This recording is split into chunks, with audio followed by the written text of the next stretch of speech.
യുവതലമുറയും കൃഷിയും ഈ വിഷയത്തെക്കുറിച്ച് Vellayani centre for agricultural innovations and technology ട്രാൻസ്ഫറിലെ assistant professor doctor Chinchu VS പറയുകയാണ്. അദ്ദേഹവുമായി സംസാരിക്കുന്നത് ഷിബു ജോർജ്. ഡോക്ടർ ചിഞ്ചു പരിപാടിയിലേക്ക് സ്വാഗതം. നന്ദി സർ. സർ, ഇന്ന് നമ്മൾ സംസാരിക്കാൻ പോകുന്ന കാർഷിക മേഖലയിൽ പ്രത്യേകമായി നമ്മുടെ യുവജനങ്ങൾ എങ്ങനെയാണ് പാർട്ടിസിപ്പേറ്റ് ചെയ്യേണ്ടത്, എന്താണ് അവരിങ്ങോട്ട് വരാത്തത്, വന്നാൽ എന്തൊക്കെ സാധ്യതകളുണ്ട്, ഈ വിഷയത്തിലോട്ട് കടക്കുന്നതിന് മുന്നേ തന്നെ ഞാൻ ചോദിക്കാൻ ഉദ്ദേശിക്കുന്നത്, ഇന്ന് നമ്മുടെ കാർഷിക മേഖല നേരിടുന്ന പ്രധാന വെല്ലുവിളികൾ എന്തൊക്കെയാണ്? ഒന്നാമത് പറയുകയാണെങ്കിൽ നമുക്ക് ഒരു തൊഴിലാളിയുടെ ദൗർലഭ്യം അതുണ്ട്. കിട്ടുന്ന തൊഴിലാളികൾ എന്ന് പറയുന്നവർക്കുള്ള കൂലി ചെലവ് ഒരല്പം കൂടുതലാണ്. പിന്നെ അടുത്ത് നമ്മുടെ ഈ തുണ്ടുവൽക്കരിക്കപ്പെട്ട ഭൂമി, ഇപ്പോൾ നമുക്ക് ഈ മെക്കനൈസേഷന് അതൊരു ലിമിറ്റേഷനാണ്. വളരെ ചെറിയ ചെറിയ ലാൻഡ് ഹോൾഡിങ്സ് ആണ് നമ്മുടെ കർഷകർക്കുള്ളത്. പിന്നെ ഒരു കാര്യം, നമ്മുടെ ഈ കാലാവസ്ഥ വ്യതിയാനം ഒരു വിഷയം തന്നെയാണ്. കാലം തെറ്റിയുള്ള മഴയും വെയിലും അതൊക്കെ ഒരു പ്രശ്നമാണ്. ഈ വന്യജീവി ശല്യം അത് നമുക്കിപ്പോൾ കാടിറങ്ങി നാട്ടിലേക്ക് വരുന്നു. പിന്നെ പ്രധാനപ്പെട്ട ഒരു കാര്യം ഈ കാർഷിക വിളകളുടെ വിലയിലുള്ള അനിശ്ചിതത്വം. ഇപ്പം തന്നെ നമുക്കറിയാം, ഇറാനിലുള്ള യുദ്ധം വന്നതോടുകൂടി ടൺ കണക്കിന് നമ്മുടെ കാർഷികോൽപ്പന്നങ്ങളാണ് പല വിമാനത്താവളങ്ങളിലും കെട്ടിക്കിടക്കുന്നത്. അപ്പം ഇതൊക്കെയാണ് നമുക്ക് പെട്ടെന്ന് നമുക്ക് പറയാൻ പറ്റുന്ന, ഇപ്പോൾ കേരളത്തിൻ്റെ തെക്ക് മുതൽ വടക്കേറ്റം വരെ നമുക്ക് പറയാൻ പറ്റുന്ന കോമൺ ആയിട്ടുള്ള പ്രശ്നങ്ങൾ. ഇതല്ലാതെ അതാത് പ്രദേശങ്ങളുടേതായിട്ടുള്ള വെല്ലുവിളികൾ വേറെ ഉണ്ടാവും. ഈ ഒരു സാഹചര്യത്തിൽ ഇന്നത്തെ യുവാക്കൾ കൃഷിയിൽ നിന്ന് കുറച്ച് അകന്ന് തന്നെ നിൽക്കുവാൻ നമുക്ക് പറയാൻ സാധിക്കും. ഞാൻ കേരള കാർഷിക സർവകലാശാലയിൽ ഒരു പരിശീലന വിഭാഗത്തിൽ ജോലി ചെയ്യുക. അപ്പോൾ ഞങ്ങളുടെ ഒരു അനുഭവത്തിൽ കൃഷിയുമായി ബന്ധപ്പെട്ട പരിശീലനത്തിന് വരുന്നതിൽ ഭൂരിപക്ഷം ആൾക്കാരും ഒരു മധ്യവയസ്സ് അല്ലെങ്കിൽ അത് പിന്നിട്ട ആൾക്കാരാണ്. യുവാക്കൾ വരുന്നത് താരതമ്യേന കുറവ് തന്നെയാണ്. അപ്പോൾ അതൊരു ഞങ്ങളുടെ ഒരു ഒബ്സർവേഷനാണ്. ഏതൊരു സമൂഹത്തിലും യുവാക്കൾ അല്ലെങ്കിൽ പ്രായം കുറഞ്ഞ ആൾക്കാരുടെ എണ്ണം കൂടുതലാണ് അതിൻ്റെ ആരോഗ്യത്തിൻ്റെ ലക്ഷണമായിട്ട് പോപ്പുലേഷൻ ജനറ്റിക്സിലൊക്കെ പറയുന്നത്. ഡെമോഗ്രാഫിക് പ്രൊഫൈൽ, അതായിരിക്കും ഒരു ഹെൽത്തി പ്രൊഫൈൽ. അതെ, ഹെൽത്തി പ്രൊഫൈൽ എന്ന് പറയുമ്പോൾ യുവാക്കൾ കൂടുന്ന ഒരു സമൂഹമാണ് എപ്പോഴും ആരോഗ്യപരമായിട്ടുള്ളത് എന്ന് പറയുന്നത്. അപ്പോൾ അങ്ങനെ വെച്ച് നോക്കുമ്പോൾ കേരളത്തിലെ കാർഷിക മേഖലയിലേക്ക് യുവാക്കൾ വരാത്തത് അല്ലെങ്കിൽ വരുന്നതിൻ്റെ എണ്ണം കുറയുന്നത് ഒരു ആശങ്കപ്പെടുത്തുന്ന ഒരു കാര്യം തന്നെയാണ്. പക്ഷെ അങ്ങനെ പറയുമ്പോൾ തന്നെ നമുക്ക് മുന്നിൽ ചില നല്ല നല്ല മാതൃകകളുണ്ട്. അല്ലെങ്കിൽ എണ്ണത്തിൽ കുറവാണെങ്കിലും ഗുണത്തിൽ കൂടുന്ന ഒരു മാതൃക നമുക്കിനി ഉള്ള കാലത്തിൽ സ്വീകരിക്കേണ്ടി വരും. അമേരിക്കയിലൊക്കെ എന്ന് പറഞ്ഞാൽ അവരുടെ പോപ്പുലേഷൻ്റെ 1 മുതൽ 3% ആൾക്കാർ മാത്രമാണ് കൃഷിയിൽ നിന്നുള്ള വരുമാനം കൊണ്ട് ജീവിക്കുന്നത്. പക്ഷേ അവർ വലിയ തോതിൽ സാങ്കേതിക വിദ്യ ഉപയോഗിച്ചുകൊണ്ട് കൃഷി ഇറക്കി വിജയിക്കുന്നുണ്ട്. അപ്പോൾ അതേപോലെ സാങ്കേതിക വിദ്യയുടെ സഹായത്തോടു കൂടി നമ്മുടെ യുവാക്കൾ മുന്നോട്ട് വരികയും സാങ്കേതിക വിദ്യയുടെ കൈ പിടിച്ചുകൊണ്ട് മുന്നോട്ട് പോവുകയും ചെയ്താൽ മാത്രമേ ഇനിയുള്ള കാലത്ത് കേരളത്തിലെ കൃഷി ലാഭകരമായിട്ട് മുന്നോട്ട് പോകാൻ പറ്റുകയുള്ളൂ എന്നാണ് എനിക്ക് തോന്നുന്നത്. പിന്നെ യുവാക്കൾക്ക് വേണ്ടി ഇതൊരു അട്രാക്ഷനും ആണ്. ഫാം മെക്കനൈസേഷൻ, ഒരു ഹൈടെക് ഫാമിംഗ്, ഒരു വൈറ്റ് കോളർ ജോബാണ് എല്ലാവർക്കും ഒരു ആഗ്രഹം. പക്ഷെ കൃഷിയിൽ വരുമ്പം തന്നെ ഇങ്ങനത്തെ ഒരു ചേഞ്ചസ് കാണുമ്പം ഹൈടെക് ഫാമിംഗ് ആണ്, അതും യുവാക്കളെ അട്രാക്ട് ചെയ്യാൻ വേണ്ടി ഒരു കൃഷിയുടെ രീതികൾ തന്നെയല്ലേ അത്? അതെ, നമ്മുടെ കേരളത്തിൻ്റെ സാഹചര്യം വെച്ചുകൊണ്ട് നമ്മൾ ഈ ഹൈടെക്കും മെക്കനൈസേഷനും ഒക്കെ എങ്ങനെ ഫലപ്രദമായിട്ട് യൂസ് ചെയ്യാമെന്നാണ് നമ്മൾ ചിന്തിക്കാനുള്ളത്. നമ്മുടെ തുണ്ടുഭൂമിക്ക് അനുയോജ്യമായിട്ടുള്ള യന്ത്രങ്ങൾ ഹയർ ചെയ്യുന്നത്, അതായത് വാടകയ്ക്ക് കൊടുക്കുന്ന സംരംഭങ്ങൾ നമ്മുടെ കർഷകർക്ക് അല്ലെങ്കിൽ യുവാക്കൾക്ക് തുടങ്ങാവുന്നതാണ്. അതോടൊപ്പം ഞാൻ ആദ്യം പറഞ്ഞതുപോലെ കാലാവസ്ഥാ വ്യതിയാനം നമുക്കൊരു വലിയ വെല്ലുവിളിയാണ്. അപ്പോൾ കാലാവസ്ഥ നമുക്ക് നിയന്ത്രിക്കാൻ പറ്റുന്നത് പോളി ഹൗസുകളിലാണ്. അപ്പോൾ പോളി ഹൗസിൽ ഹൈ വാല്യൂ ആയിട്ടുള്ള കാര്യങ്ങൾ കൃഷി ചെയ്യുക എന്ന് പറയുന്നതും നമ്മുടെ യുവാക്കളെ സംബന്ധിച്ച് ചെയ്യാൻ പറ്റുന്ന കാര്യമാണ്. പോളി ഹൗസിലെ കൃഷി എന്ന് പറയുമ്പോൾ പയറും അതുപോലെ തന്നെ സാലഡ് കുക്കുംബറും ഒക്കെയാണ് നമ്മുടെ പരമ്പരാഗതമായിട്ടുള്ള ഭക്ഷ്യവിള. പക്ഷേ അതിനപ്പുറം കേരളത്തിൽ ഒരു അണ്ടർ യൂട്ടിലൈസ്ഡ് ആയിട്ടുള്ളൊരു മേഖലയാണ് പുഷ്പകൃഷി എന്ന് പറയുന്നത്, ഫ്ലോറിക്കൾച്ചർ.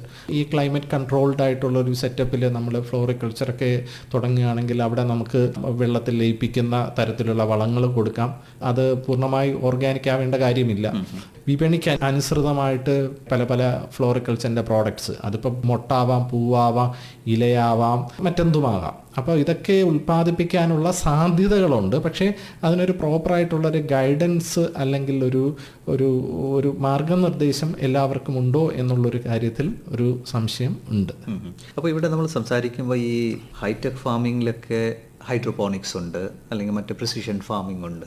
അവിടെയൊക്കെ മുന്നിൽ നിൽക്കുന്നത് യുവാക്കൾ തന്നെയാണ്. നമ്മുടെ കേരളത്തിലെ എക്സാമ്പിൾസ് നോക്കിയാലും തീർച്ചയായിട്ടും എൻ്റെ മനസ്സിൽ പെട്ടെന്ന് ഞാൻ ഒരു 3 പറഞ്ഞ് അവസാനിപ്പിക്കാം. പറയുകയാണെങ്കിൽ ഒത്തിരിയുണ്ട്, 3 പറയാം.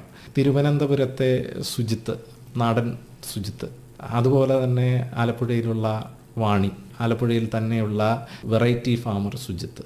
അപ്പോൾ ഇവരൊക്കെ തന്നെ നമ്മുടെ യുവാക്കൾക്ക് എങ്ങനെയാണ് ഇനിയുള്ള കാലത്ത് കാർഷിക മേഖലയിൽ സംഭാവനകൾ നൽകാമെന്നും അതുവഴി സ്വന്തം കുടുംബം വളർത്താമെന്നും കാണിക്കുന്ന ഒരു 3 മാതൃകകളാണ് എനിക്ക് പെട്ടെന്ന് പറയാനുള്ളത്. കാരണം ഇവര് കൃഷി ചെയ്യുന്നുണ്ട്, സ്വന്തമായിട്ട് കൃഷി ചെയ്യുന്നുണ്ട്. അതിന് പരമ്പരാഗത രീതിക്കപ്പുറം വിപണി അറിഞ്ഞ് വിപണിക്ക് ആവശ്യമായിട്ടുള്ള ഇനങ്ങൾ സേഫ് ടു ഈറ്റ് എന്ന മോഡിൽ, അതുപോലെ തന്നെ ഓപ്പൺ പ്രിസിഷൻ ഫാമിങ്ങിൻ്റെ സാധ്യതകളൊക്കെ ഉപയോഗിച്ചുകൊണ്ടാണ് ഇവർ ചെയ്യുന്നത്. മാർക്കറ്റിങ്ങിലും ഇവർ നല്ല സ്ട്രോങ് ആണ്. അതോടൊപ്പം വാണിയുടെ കാര്യം പറയുകയാണെങ്കിൽ ഒരു പ്രദേശത്തെ കുറേ ആൾക്കാരെ കൂട്ടിയോജിപ്പിച്ചുകൊണ്ട് അവർക്കൊരു വിപണി കൂടി തുറന്നു കൊടുക്കുന്ന ഒരു മാതൃകയാണ് വാണി ചെയ്യുന്നത്. അപ്പോൾ ഇത്തരം മാതൃകകളിലൂടെ നമ്മളുടെ എണ്ണത്തിൽ കുറവാണെങ്കിലും ഗുണത്തിൽ കൂടുതൽ എന്ന രീതിയിൽ നമ്മുടെ എഡ്യൂക്കേറ്റഡ് ആയിട്ടുള്ള സ്കിൽഫുൾ ആയിട്ടുള്ള നമ്മുടെ യുവാക്കൾക്ക് കാർഷിക മേഖലയിൽ ഇനിയും ധാരാളമായി സംഭാവനകൾ ചെയ്യാൻ സാധിക്കും. ഇപ്പോൾ കാർഷിക മേഖല എന്ന് പറയുമ്പോൾ നമ്മുടെ അലൈഡ് സെക്ടറും കൂടെ ഉണ്ടല്ലോ. തീർച്ചയായിട്ടും കാർഷിക മേഖല എന്ന് പറയുമ്പോൾ നമ്മൾ ക്രോപ്പ് പ്രൊഡക്ഷൻ മാത്രമല്ല, ആനിമൽ ഹസ്ബൻഡറി വരും, ഫിഷറീസ് വരും, തേനിൻ്റെ എപ്പിക്കൾച്ചർ വരും. അപ്പോൾ ഇതെല്ലാം കൂടെ ചേരുന്നതാണ് നമ്മുടെ കാർഷിക മേഖല എന്ന് പറയുന്നത്. അപ്പോൾ ആനിമൽ ഹസ്ബൻഡറിയിൽ പറയുകയാണെങ്കിൽ നമ്മൾ 20 വർഷം മുന്നേ നമ്മുടെ ഗ്രാമപ്രദേശങ്ങളിലെ എല്ലാ വീട്ടിലും 2-3 പശുക്കളുള്ള ഒരു സ്ഥിതിവിശേഷമാണ് ഉണ്ടായിരുന്നത്. അപ്പോൾ അങ്ങനെ ഒരു മൈക്രോ മോഡലിലൂടെയായിരുന്നു നമ്മുടെ ഒരു മൃഗസംരക്ഷണ മേഖല മുന്നോട്ട് പോയിക്കൊണ്ടിരുന്നത്. പക്ഷേ ഇപ്പോൾ അതിൽ നിന്ന് വ്യത്യസ്തമായി 2 തരത്തിലുള്ള ഒരു മിൽക്ക് പ്രൊഡക്ഷൻ മോഡലുകളാണ് നമുക്ക് ഇപ്പോൾ പ്രധാനമായിട്ടും ഉള്ളത്.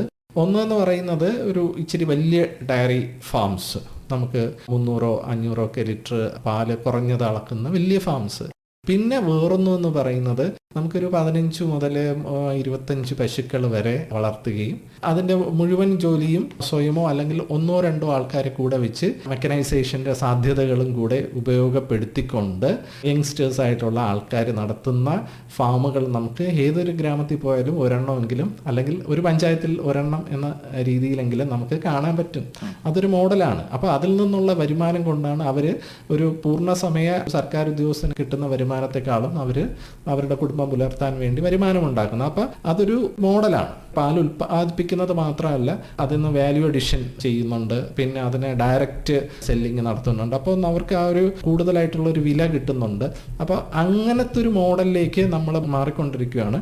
അങ്ങനത്തെ ആ ഒരു മൈക്രോ എന്ന് മാറി നമുക്ക് അതിൽ അല്പൂടെ വലിയൊരു രീതിയിലേക്ക് നമ്മുടെ പശു വളർത്തൽ എത്തുമ്പോൾ നമുക്ക് കാണാൻ സാധിക്കുന്നത് അതിൽ യുവാക്കൾ അതിൽ നല്ലൊരു പങ്കുണ്ട് എന്നുള്ളത് നമുക്ക് അതൊരു സന്തോഷകരമായിട്ടുള്ള കാര്യമാണ്. ഇനി എക്സോട്ടിക് ഫ്രൂട്ട്സ് ഉണ്ട്, ഹൈ ഡെൻസിറ്റി ഫാമിംഗ് ഉണ്ട്, നിരവധി യുവാക്കൾ ഈ മേഖലയിലൊക്കെ വന്നിട്ടുണ്ട്. അതെ, അത് കേരളത്തിൽ ഏറ്റവും റീസെൻ്റ് ആയിട്ടൊരു എക്സാമ്പിൾ ഞാൻ പറയാം. സർ പറഞ്ഞതുപോലെ high density farming, fruit cultivation, ഇതുമായി ബന്ധപ്പെട്ട് ഇന്ത്യയിലെ തന്നെ ഒരു പൈനാപ്പിളിൻ്റെ ഹബ്ബാണ് നമ്മുടെ എറണാകുളം ജില്ല. എറണാകുളം ജില്ലയിൽ അവർ പരമ്പരാഗതമായി ഉപയോഗിച്ച ഇനങ്ങളിൽ നിന്ന് വ്യത്യസ്തമായി MD2 എന്ന് പറയുന്ന ഒരു പുതിയ ഇനം പരീക്ഷിക്കുകയാണ്. അപ്പോൾ അത് പരീക്ഷിച്ചത് ഒരു യുവ കർഷകനാണ്. 200 ഏക്കർ കൃഷിയുള്ളൊരു യുവ കർഷകനാണ്. അയാളുടെ 3 ഏക്കറിൽ ഒരു പരീക്ഷണാടിസ്ഥാനത്തിൽ MD2 കേരളത്തിലെ കാലാവസ്ഥയിൽ എങ്ങനെ വരും എന്നുള്ളത്. ഈ ഒരു ഉദാഹരണം പറഞ്ഞത് കേരളത്തിലെ യുവാക്കൾ അല്ലെങ്കിൽ യുവ കർഷകർക്ക് ഇങ്ങനൊരു പരീക്ഷണം നടത്താനുള്ള ഒരു മാനസികാവസ്ഥയും ഉണ്ട് എന്നുള്ളതാണ്. അവർക്ക് ഒരു ശാസ്ത്രജ്ഞൻ ചെയ്യുന്നത് പോലെ തന്നെ അവരും സ്വന്തം കൃഷിയിടത്തിലൊരു പരീക്ഷണം നടത്താനും ഇന്നത്തെ യുവത തയ്യാറാണ്, മുന്നോട്ട് വരുന്നുണ്ട്. അത് തികച്ചും സ്വാഗതാർഹമായ കാര്യമാണ്. അതുപോലെ തന്നെ നമുക്ക് പുതിയ പുതിയ ഫ്രൂട്ട്സിൻ്റെ ഇനങ്ങൾ, പുതിയ പുതിയ കൾട്ടിവേഷൻ ടെക്നോളജീസ്, പാക്കേജിങ് ടെക്നോളജീസ്, ഇത്തരം കാര്യങ്ങൾ നമ്മൾ എഡ്യൂക്കേറ്റഡ് ആയിട്ടുള്ള യൂത്ത് പലപ്പോഴും സ്വയം കണ്ടുപിടിക്കുകയാണ്. ടെക്നോളജി ഇപ്പോൾ ഗ്ലോബലി നമുക്ക് മിക്ക കാര്യങ്ങൾക്കും ഇത് റെസ്ട്രിക്ഷൻ ഇല്ലാത്തത് കൊണ്ട് തന്നെ ലോകത്ത് എവിടെയെങ്കിലുമുള്ള ടെക്നോളജി നമ്മുടെ നാട്ടിലേക്ക് പെട്ടെന്ന് തന്നെ എത്തുവാണ്. അപ്പോൾ ഇതിനൊക്കെ ചാലകശക്തി എന്ന് പറയുന്നത് യൂത്ത് തന്നെയാണ്. അതുകൊണ്ട് തന്നെ ഞാൻ തുടക്കത്തിൽ പറഞ്ഞതുപോലെ യുവാക്കളുടെ എണ്ണം കുറയുന്നു എന്നുള്ളതൊരു ഫാക്റ്റ് തന്നെയാണ്. പക്ഷേ ഇതിൽ നിൽക്കുന്ന യുവാക്കൾ ക്വാളിറ്റി കൂടുതലാണ്. അപ്പം നമ്മൾ അതൊരു പോസിറ്റീവായിട്ടുള്ളൊരു കാര്യമായിട്ടാണ് എനിക്ക് തോന്നുന്നത്. ഡോക്ടർ ചിഞ്ചു, കേരള കാർഷിക സർവകലാശാല ഇതിനു വേണ്ടി എനിക്ക് തോന്നുന്ന എഫോർട്സ് ചെയ്യുന്നുണ്ടല്ലോ, ഒന്ന് വിവരിക്കാവോ? എന്തൊക്കെയാണ് നിങ്ങൾ ചെയ്തുകൊണ്ടിരിക്കുന്നത്? കേരള കാർഷിക സർവകലാശാല എന്ന് പറയുമ്പോൾ നമുക്ക് 3 ലക്ഷ്യങ്ങളാണെന്ന്. ഒന്ന് അധ്യാപനം, കുട്ടികളെ പഠിപ്പിക്കുക, അവരെ കാർഷിക മേഖലയിലെ ക്വാളിറ്റി ആയിട്ടുള്ള യൂത്തിനെ ഇറക്കുക എന്നുള്ളതാണ് നമ്മുടെ ഒരു പ്രാഥമികമായ ദൗത്യം. പിന്നെ ഇതുമായി ബന്ധപ്പെട്ട ഗവേഷണങ്ങൾ നടത്തുക. മൂന്നാമത് ഇതുമായി ബന്ധപ്പെട്ട വിജ്ഞാന വ്യാപനവും അതുപോലെ തന്നെ കൃഷിയിലേക്ക് വരുന്നവരെ ഒന്ന് കൈപിടിക്കുക എന്നുള്ള ഒരു ലക്ഷ്യം കൂടി നമുക്ക് ഉണ്ട്. അപ്പോൾ ഇതിൻ്റെ ഭാഗമായിട്ട് തൃശ്ശൂർ വെള്ളാനിക്കരയുള്ള അഗ്രി ബിസിനസ് ഇൻക്യുബേറ്റർ ഉണ്ട്. അപ്പോൾ അവിടെ എന്ന് പറഞ്ഞാൽ നമ്മളൊരു കാർഷിക മേഖലയുമായി ബന്ധപ്പെട്ട ആശയവുമായി നമുക്ക് ഒരാൾ ചെല്ലുകയാണെങ്കിൽ അതൊരു പ്രോഡക്റ്റ് ആക്കാനും അത് ഒരു സംരംഭമാക്കാനും അതിൻ്റെ ഇനീഷ്യലായിട്ടുള്ളൊരു കൈപിടിച്ച് അവരെ നടത്താനുമുള്ളൊരു സൗകര്യം അവിടെ ചെയ്യുന്നുണ്ട്. അതുപോലെ തന്നെയാണ് തിരുവനന്തപുരത്ത് വെള്ളായണി കാർഷിക കോളേജിൽ പ്രവർത്തിക്കുന്ന centre for agricultural innovations and agricultural technology transfer. ഇവിടെയും അതുപോലെ തന്നെ നമ്മുടെ തന്നെ പാലക്കാടുള്ള പട്ടാമ്പിയിലെ RARS ഈ 2 സ്ഥലത്തും AC ആൻഡ് ABC എന്ന് പറയുന്ന ഒരു ട്രെയിനിങ് പരിപാടിയുണ്ട്. എന്ന് പറയുമ്പോൾ അത് കൃഷി അനുബന്ധ ശാസ്ത്ര മേഖലയിലെ ബിരുദമെടുത്തു കഴിഞ്ഞ യുവാക്കളെ നമുക്ക് സംരംഭകരാക്കാൻ വേണ്ടിയുള്ള 1.5 മാസത്തെ പരിശീലനവും അതോടൊപ്പം തന്നെ അങ്ങനെ പരിശീലനം കഴിഞ്ഞവർക്ക് ഏകദേശം സ്ത്രീകളാണെങ്കിൽ 44% വരെ സബ്സിഡിയോടുകൂടി 20 ലക്ഷം വരെ വായ്പ കിട്ടാനുള്ള സാഹചര്യമുണ്ട്. അപ്പോൾ അതിനുള്ള എല്ലാ പ്രോജക്റ്റ് അനുസരിച്ചാണ് ആ ഒരു വായ്പയുടെ തുക നിശ്ചയിക്കുന്നത്. ഇപ്പൊ 20 ലക്ഷത്തിന്റെ 44% എന്ന് പറയുമ്പോൾ ഏകദേശം 9 ലക്ഷത്തോളം രൂപ അവർക്ക് സബ്സിഡി ആയിട്ട് തന്നെ കിട്ടുന്നുണ്ട്. ഇപ്പൊ കൃഷി അല്ലെങ്കിൽ അനുബന്ധ മേഖലയിൽ ശാസ്ത്ര വിഷയങ്ങളിൽ ബിരുദമുള്ളവർക്ക് സ്വയം കാർഷിക മേഖലയിൽ സംരംഭകരാകാനുള്ള പരിശീലനവും അതുമായി ബന്ധപ്പെട്ട ഹാൻഡ് ഹോൾഡിങ്ങും ഒക്കെ നമ്മുടെ സർവകലാശാലയിൽ നടക്കുന്നുണ്ട്. അപ്പോൾ അതും നമ്മുടെ യുവാക്കൾക്ക് ഉപയോഗിക്കാവുന്നതാണ് ആ ഒരു ഓപ്പർച്യൂണിറ്റി. പിന്നെ പരിശീലന പരിപാടികൾ നിരവധിയുണ്ടല്ലോ. നമ്മുടെ ബാലരാമപുരം തൊട്ട് നമുക്ക് മഞ്ചേശ്വരം വരെ കാർഷിക സർവകലാശാലയ്ക്ക് ഒരു 50ഓളം വിവിധ കേന്ദ്രങ്ങളുണ്ട്. അപ്പോൾ ഇവിടെയെല്ലാം പലതരത്തിലുള്ള പരിശീലനങ്ങൾ ലഭ്യമാണ്, സാങ്കേതിക വിദ്യകൾ ലഭ്യമാണ്. അപ്പോൾ ഇതൊക്കെ നമ്മൾ ഉപയോഗിക്കാം. ഒരല്പം മനസ്സും താല്പര്യവും കൂടെ ഉണ്ടെങ്കിൽ തീർച്ചയായിട്ടും കേരളത്തിലെ ഏതൊരു യുവാവിനും നമ്മുടെ നാട്ടിൽ തന്നെ കൃഷിക്കാരനോടൊപ്പം സെക്കൻഡറി അഗ്രികൾച്ചർ കൂടെ സംയോജിപ്പിച്ചുകൊണ്ട് ഒരു കാർഷിക സംരംഭകനായി നിന്നുകൊണ്ട് ഇവിടെ സ്വന്തം കുടുംബവും പുലർത്താം, സമൂഹത്തോടുള്ള ഉത്തരവാദിത്വവും നിർവഹിക്കാം. അതിനുള്ള ഒരു സാധ്യത കേരളത്തിലുണ്ട്. താല്പര്യപ്പെട്ട് മുന്നോട്ട് വന്ന് അതിൽ ഉറച്ചു നിൽക്കുന്നവർക്ക് വിജയിക്കാം എന്നുള്ളൊരവസ്ഥ തന്നെയാണ് കേരളത്തിൽ നിന്നുള്ളത്. ഡോക്ടർ ചിഞ്ചു, ഈ ഒരു ഓപ്റ്റിമിസ്റ്റിക് വേയിൽ തന്നെ നമുക്ക് ഈ ഇന്റർവ്യൂ നിർത്താമെന്ന് വിചാരിക്കുന്നു. യുവാക്കൾക്ക് കാർഷിക മേഖലയിൽ വരാനുള്ള സാധ്യതകളുണ്ട്, സപ്പോർട്ട് സിസ്റ്റം ഉണ്ട്, ഒരു മനസ്സ് വേണം, ഒരു വിൽ പവർ വേണം അതിനു വേണ്ടി. അതെ, ഇത്രയേ ഉള്ളൂ. അവസരങ്ങളെ പിന്നാലെ നടന്ന് പിടിച്ചെടുക്കാൻ ശേഷിയുള്ളവർക്ക് അവസരങ്ങൾ മുന്നിലുണ്ട്. അവസരങ്ങൾ ആരെയും തേടി വരില്ല, നമ്മൾ അവസരത്തെ തേടി പോകണം എന്നുള്ളതാണ് ഇതിൻ്റെ ഒരു ബോട്ടം ലൈൻ അല്ലെങ്കിൽ അവസാന വാക്കെന്ന നിലയിൽ എനിക്ക് പറയാനുള്ളത്. താങ്കൾ പരിപാടിയിലേക്ക് വന്ന് ഇത്രയും കാര്യങ്ങൾ നമ്മൾ ചർച്ച ചെയ്ത് വളരെ നന്ദി.